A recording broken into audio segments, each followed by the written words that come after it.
متابعيني الكرام عاملين ايه؟ يا رب تكونوا في احسن صحة واحسن حال. انا حرفيا قضيت يوم كامل على الشوايه اللي قدامكم ديت، ودي مش تجربة كانت باختياري، لا ابدا. انا الانبوبة عندي خلصت وكان يوم قاسي في العيد، ولكن برضه حبيت افرح الاولاد وعملنا مشويات حلوة زي ما انتم شايفين. شيش طاووق على الفحم طعمه ملهوش حل حرفيا يعني. ده غير المشروبات كمان اللي عملناها على الفحم، كانت الدنيا جميلة قوي.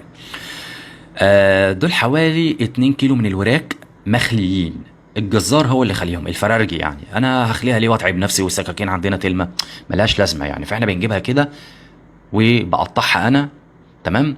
وبالتتبيله بتاعتي الموجوده، كوبايه زبادي، ميه بصل، والتوابل اللي هستخدمها ملح، فلفل اسود، كاري، بابريكا، جنزبيل، ورشه من وزعتر، ومعلقتين وليمونتين. ادي الزبادي بتاعنا. هننزل كمان بميه البصل، تمام.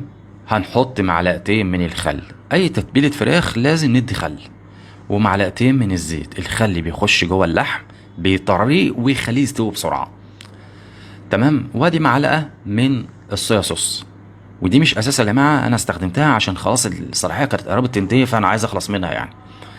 وعصرت الليمون بتاعي، ولو كان في سماق كنت حطيت سماق، السماق بيدي مزازه وطعم حلو قوي. توابلنا ايه حطيناها كلها: ملح، فلفل اسود، بابريكا، كاري، زعتر، جنزبيل. نقلب بقى لحد لما الزبادي يدوب. وحطيت معلقه مستردة. طب ليه حطيت معلقه مستردة؟ هي كانت اخر معلقه، وبصراحه والعلبه برضو كنت عايز ارميها. ونزلت بقى بالوراك بتاعتي اللي انا مقطعها، اقلب تقليب جيد جدا لحد لما التتبيله ديت تخش جوه اللحم، واسيبها لمده يوم. طبعا انا مستعجل وما عندناش انبوبه وجعانين، فانا قعدتها حوالي 6 ساعات في التلاجة، تمام. نقفلها بالبلاستيك راب بتاعنا كده ونحطها في التلاجة. بعد 6 ساعات هنبتدي نشتغل. الخضار بتاعنا ايه بقى؟ فلفل الوان احمر، اصفر، وبصلايه. هنرش عليهم رشه من الملح ورشه من الفلفل الاسود، وده الخضار اللي انا هحطه في الستيكس بتاعي.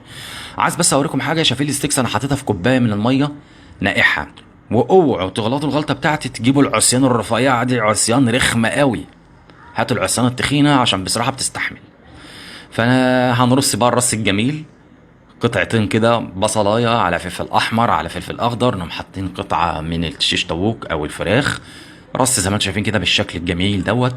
وهنبتدي نشويهم على الفحم. ناخد بالنا بقى يا جماعه، الفحم يبقى هادي، ما يبقاش عالي موحوح، لا. هي قصه كلها 10 دقايق يعني. الشويه دول خدوا مني 10 دقايق او 20 دقيقه يعني.